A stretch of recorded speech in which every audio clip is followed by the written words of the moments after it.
சரிதம் பாகம் 11. மீண்டுமாய் ஒரு சிறப்பான பொழுதினில் சரிதம் பாகம் 11 இணைகின்றோம். சரிதம் பாகம் 10 மிதிவண்டி பலரையும் பழைய நினைவுகளுக்குள் பறக்கவிட்டதை சென்ற வாரம் பார்த்தோம். அந்த வகையில் இன்றும் சரிதம் ஒரு இசைக்கருவியின் சரிதத்தோடு உங்களோடு பேச வருகிறது. மறைந்து போன இசைக்கருவியாக பார்க்கப்படுவதும் தமிழரின் இசைக்கருவிகளுள் ஒன்றாக மதிக்கப்படுவதும் யாழ் இசைக்கருவி பற்றி இன்று பார்க்க இருக்கிறோம். பல நூற்றாண்டு கால வரலாற்றுடன் தொடர்புடைய இக்கருவியின் தோற்றப்பாடுகள் செல்வாக்கு பற்றியும் இன்றைய சரிதத்தில் அலச இருக்கிறோம். சரிதம் இன்று சற்று வித்தியாசமாகவே உங்களோடு வந்து சேரப்போகிறது. அப்படியென்றால் சரிதம் பாகம் 11 யாழ் இசைக்கருவியின் சரிதம் பார்ப்போமா?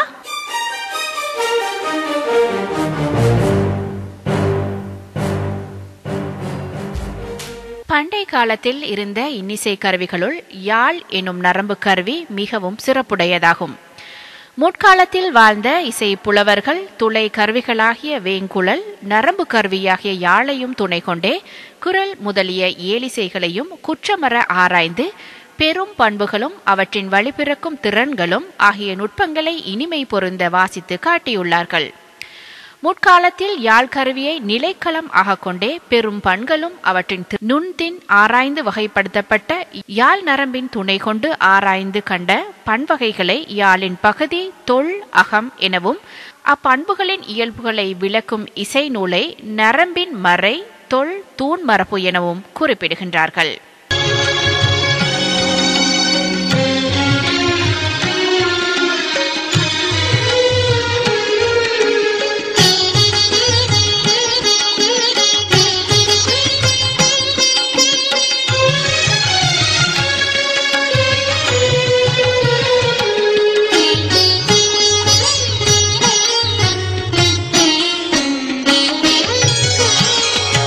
துன்பம் நேர்கையில் யாழ் எடுத்து நீ இன்பம் சேர்க்க மாட்டாயா?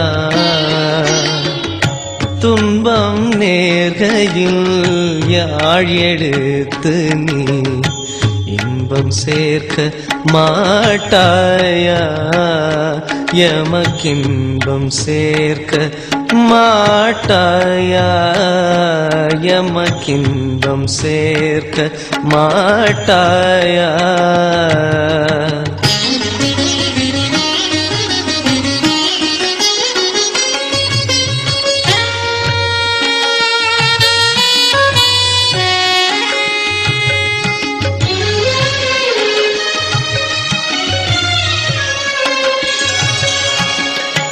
அன்பிலா நெஞ்சில் தமிழில் பாடி நல்லன்பிலா நெஞ்சில் தமிழில் பாடி நீ அல்லல் நீக்க மாட்டாயா? நல்லன்பிலா நெஞ்சில் தமிழில் பாடி நல்லன்பிலா நெஞ்சில் தமிழில் பாடி நீ அல்லல் நீக்க மாட்டாயா?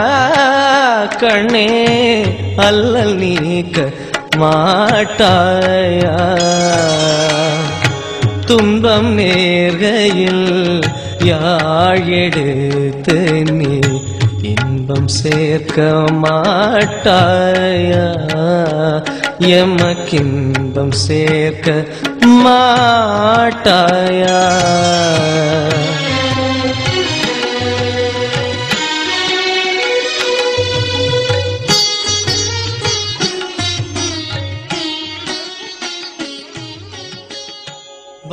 இசை இனிமை பயப்பது, கேட்பவரை தன்வயப்படுத்தும் இயல்புடையது.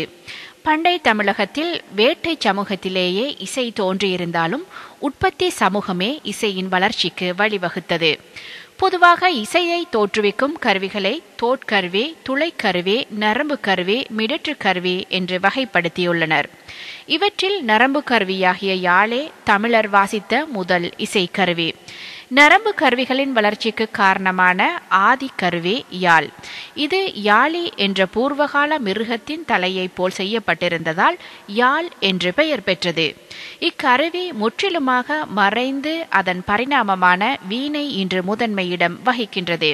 வேட்டை சமூகத்தில் பயன்பாட்டில் இருந்த கருவிகளில் ஒன்று வில். வில்லில் முறுக்கேற்றி கட்டப்பெற்ற நாணிலிருந்து அம்பு செல்லும் போது தோன்றிய இசையே யாழின் உருவாக்கத்திற்கு மூல காரணம். இந்த வில்லே வில்யாழாக மலர்ந்தது. 10 வில்யாழ் முல்லை நிலத்திலேயே முதலில் தோன்றியது என்று கூறினாலும் குறிஞ்சி நிலத்தில் தோன்றியது என்பதே பொருத்தமுடையது. ஏனெனில் குறிஞ்சி நிலத்தில்தான் வேட்டை தொழில் மிகுதியாக நடைபெற்றது. இந்த வில்யாழ் மனிதனின் முயற்சியால் உழைப்பால் பல வகை யாழாக மலர்ந்தது. யாழின் வடிவத்தை துல்லியமாக அறிய போதிய சிற்பங்களோ ஓவியங்களோ இல்லை. சங்க இலக்கியங்களான புறநானூறு, கிளைத்தொகை, பரிபாடல் மற்றும் ஆற்றுப்படை நூல்களிலும் திருக்குறளிலும் சிலப்பதிகாரம், பெருங்கதை, சீவக சிந்தாமணி முதலிய காப்பியங்களிலும் பக்தி இலக்கியங்களிலும் யாழ் பற்றிய செய்திகள் இடம்பெற்றுள்ளன. என்றாலும் யாழின் வகைகளை பேரியாழ், சீரியாழ், மகரயாழ், சகோடையாழ் என்று அறிய முடிகிறதே ஒழிய அதன் வடிவினை அறிய முடியவில்லை. பெரும் பானாற்றுப்படை 3 தொடக்கம் 16 அடிகள். பூவை 2ஆக பிளந்தது போன்ற உட்பக்கம், பாக்கு மரப்பாலையிலுள்ள கண்களை போன்ற துளை, இணைத்த வேறுபாடு தெரியாதபடி உருக்கி ஒன்றாய் சேர்த்தது போன்ற போர்வை, நீர் வற்றிய சுனை, உள் இருண்டிருப்பது போன்ற உட்பாகம், நாவில்லாத வாய்ப்பகுதி, பிறை நிலவு போல பிளவுபட்ட பகுதி, வலை சேர்ந்த பெண்களின் முன்கையை போன்ற வார்க்கட்டு, நீலமணி போலும் நீண்ட தண்டு, பொன்னுருக்கி செய்தது போன்ற நரம்புகள் கொண்ட யாழ் என்று கூறுவதை வைத்து யாழின் தோற்றத்தை ஓரளவு மனக்கண்ணில் காண முடிகிறது. யாழின் வகைகள் என்று பார்க்கும் பொழுது வில்யாழ், பேரியாழ் 21 நரம்புகள், சீரியாழ் 9 நரம்புகள் என்பன சங்க காலத்திலும், மகர யாழ் 17 அல்லது 19 நரம்புகள், சகோடையாழ் 14 அல்லது 16 நரம்புகள், செங்கோட்டு யாழ் 7 நரம்புகள் என்பன காப்பிய காலங்களிலும் இருந்திருக்கின்றன. கல்லாடர் கிறிஸ்துக்கு பின் 9ஆம் நூற்றாண்டு தமது நூலில் நாரத யாழ், தும்புரு யாழ், கீசக யாழ், மருத்துவ யாழ், தேவ யாழ் முதலியவற்றை குறித்துள்ளார். சாத்தான்குளம் ராகவன் அவர்கள் தமது இசையும் யாழும் எனும் நூலின் யாழின் 24 வகைகளை குறித்துள்ளார். வில்லின் அடியாக தோன்றிய வில்யாழ் முதலில் குறிஞ்சி நிலத்தில் தோன்றியது என்றாலும் நாளடைவில் முல்லை, மருதம், நெய்தல், பாலை போன்ற 4 நிலங்களுக்கும் உரியதாக அமைந்தது. யாழினை இசைப்பதற்கென்றே பாணர் என்ற குழு இருந்ததை இலக்கியங்கள் வாயிலாக அறியலாம். யாழ் மீட்டுவதையே தொழிலாக உடையவர்கள் என்றாலும் அவர்கள் யாழ்ப்பாணர், இசைப்பாணர், மண்டைப்பாணர் என்று 3 வகையாக பிரிக்கப்பட்டனர். அதில் யாழ்ப்பாணர் இசைக்கும் யாழின் அடிப்படையில் பெரும்பாணர், சிறும்பாணர் என்று பகுக்கப்பட்டுள்ளார்கள். தமிழர்கள் யாழினின்று எழும் இசைக்கு முதன்மை அளித்தனர். அதனாலேயே ஒரு நரம்பில் தொடங்கி 3, 5, 7 என்று 1000 நரம்புகள் கொண்ட யாழ் உருவாகியது. தொடக்கத்தில் வடிவம் பற்றிய சிரத்தை இல்லை என்றாலும் சில காலங்களில் மகரம், செங்கோடு என பல வகையான யாழ்கள் தோன்றின. இவ்வாறாக யாழ் கிறிஸ்துக்கு பின் 9ஆம் நூற்றாண்டு வரை பல வகையாக வளர்ந்தது.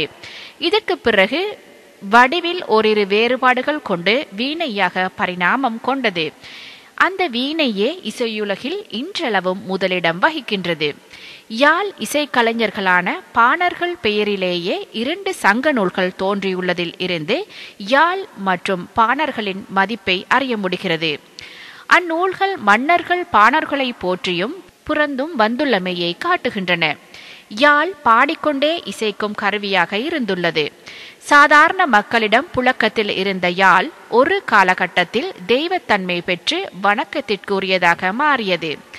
சங்க இலக்கியம் மற்றும் முற்கால காப்பியங்களில் இசைக்கருவியாக யாழ் மட்டுமே இடம்பெற்றுள்ளது. ஆனால் பக்தி இலக்கிய காலத்தில் யாழும் அதன் பரிணாமமான வீணையும் ஒருங்கே காணப்பட்டன என்பதை ஏலிசை யாழ் வீணை முரளக் கண்டேன், பண்ணோடு யா வீணை பயின்றாய் போற்றி என்ற மாணிக்க வாசகரின் பாடல்கள் பிரதிபலிக்கின்றன. ஆனால் கிறிஸ்துக்கு பின் 9ஆம் நூற்றாண்டை சேர்ந்த சீவக சிந்தாமணியின் வீணை என்ற யாழையும் பாட்டையும் என்ற அடி யாழும் மிடரும் உடன் நிகழ்ந்த இசையே வீணை என்ற பொருள் தருகிறது. மேலும் வெள்ளிமலை வேட்கண்ணாலை சீவகன் வீணை வென்றான் என்ற அடிக்கு உரை எழுதிய ஆசிரியர் சீவகன் காந்தர்வ தத்தையை யாழும் பாட்டும் வென்றான் என்று குறித்துள்ளார். எனவே யாழே வீணை என்று குறிக்கப்பட்டு பிற்காலத்தில் தனி இசைக்கருவியாக வளர்ந்தது என்பதை அறிய முடிகிறது. மேலும் யாழ் என்ற இசைக்கருவி மக்களிடம் செல்வாக்கு பெற்றிருந்த காலகட்டத்தில் அதிலிருந்த வேறொரு இசைக்கருவியான வீணை தோன்றியதற்கான காரணம் ஆய்விற்கு உரியது. சங்க காலத்திலேயே ஆரியர்களின் ஆதிக்கம் தொடங்கியது. ஆரியர்கள் தங்களுக்கான மொழியை, நூல்களை, தெய்வங்களை, பழக்க வழக்கங்களை, கலைகளை உருவாக்கி கொண்டனர். தமிழரின் பண்பாட்டினை உள்வாங்கி அவற்றை தங்களுக்கானதாக மாற்றிக் கொண்டனர். அதற்கு சரியான சான்று பரதநாட்டியம். கணிகையர் வீட்டில் வளர்ந்த பரதநாட்டியம் ஒரு காலகட்டத்தில் ஆரியர்களின் கலை ஆரியர்களுக்கே உரிய கலையாக மாற்றப்பட்டது. வீணையும் அவ்வாறு உருவாக்க பெற்றது. தமிழரின் ஆதி கருவியாக யாழின் வடிவிலிருந்து வீணை என்ற ஒரு இசைக்கருவியை உருவாக்கி தங்களுக்குரியதாக அமைத்து கொண்டனர். அதனை தென்னிந்தியா முழுவதும் பரப்பினர். வீணையின் மீது தெய்வத்தன்மையை ஏற்றி அதனை தெய்வங்களுக்கு உரியதாக அமைத்தனர். வீணையை ஒரு குறிப்பிட்ட குழு மட்டுமே வாசிக்கும் நிலையை உருவாக்கினர். ஆரியர்களின் ஆதிக்கமும் வீணையின் வளர்ச்சியும் தமிழர்களின் இசைக்கருவிகளின் முதன்மையான யாழினை முற்றிலுமாக அழித்துவிட்டன. இந்த நிலையில் நமது இசைக்கருவியான யாழினை இலக்கியங்கள் வாயிலாக மீட்டெடுப்பது அல்லது நினைவுபடுத்துவது தேவையான ஒன்றாக இருக்கிறது.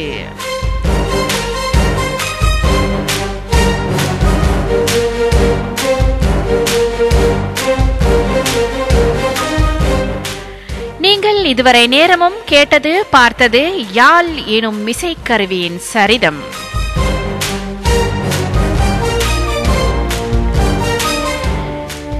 மீண்டும் அடுத்த வாரம் இன்னொரு சரிதத்தோடு சந்திப்போம் உறவுகளே.